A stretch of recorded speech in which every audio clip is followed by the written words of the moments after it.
Flamborough, if anybody's looked at a map of Yorkshire or Britain even, Flamborough is very noticeable. It's a big promontory of land that sticks out into the North Sea. It sticks out for about 3 or 4 miles into the North Sea, and therefore for a migrating bird particularly that's coming from the continent, say Norway or Sweden or Denmark, it's its first view of land as it's approaching across the North Sea.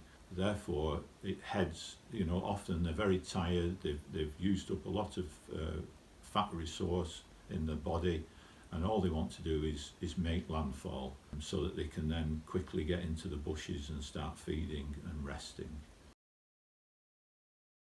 By the nature of catching very small birds and then they're flying off into the wild, we don't get an awful lot of recoveries of our rings, and so we spend a lot of time catching birds, but the data we get back is few and far between. But often we get back very interesting movements of birds. Just off the top of my head, thinking about Flamborough, we've had some interesting movements over the last few years where I've been involved. One blackbird I remember catching in October at Holmes Gut in Flamborough. That had come in, obviously, just in off the North Sea on easterly October winds. 4 days later, that blackbird was caught at one of the other bird observatories, Copeland, in Northern Ireland. Now, if you look at the map of Britain, that blackbird hadn't deviated at all. It had gone straight east to west, right across the British Isles into Northern Ireland, and it had done that within 4 days. So that was one quite exciting recovery.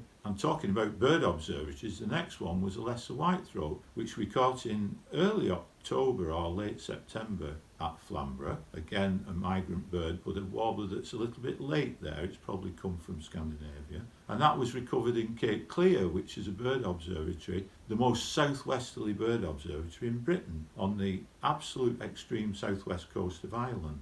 Now, that bird, that's a crazy movement, because lesser whitethroats are known to be one of our more unusual summer visitors, and they move back across to southeastern Europe, because lesser whitethroats go into eastern Africa rather than into western Africa, which most of our common migrants do.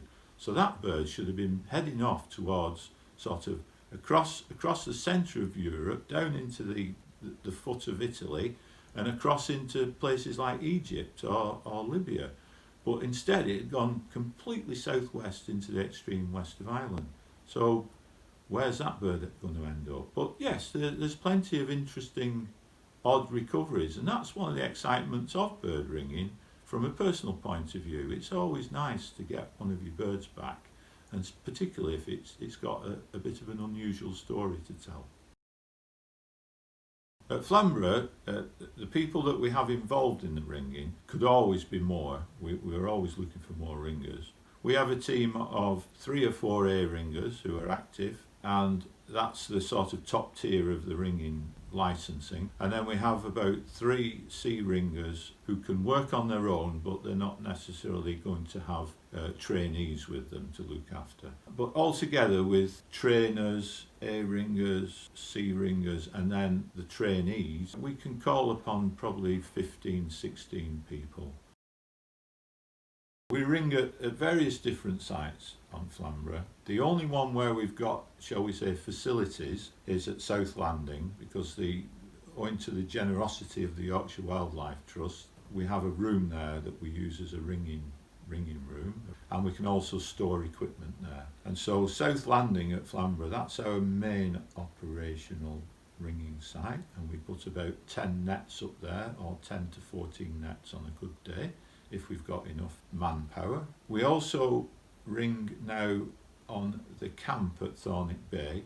That site's only just been opened this year. It's a good site of scrub, and next year we intend to start it as a constant effort site, which brings in more robust data really, particularly for the breeding birds. And then we have another Yorkshire Wildlife Trust reserve called Holmes Gut, which is only a small reserve, but we're able to ring in there, and that's a very sort of gorse-covered, scrubby ravine, which is not the easiest place to ring. Some of the slopes are a bit extreme, but it's very good for migrants coming in, particularly in autumn, off the North Sea. basically our ringing is restricted to 3 or 4 sites.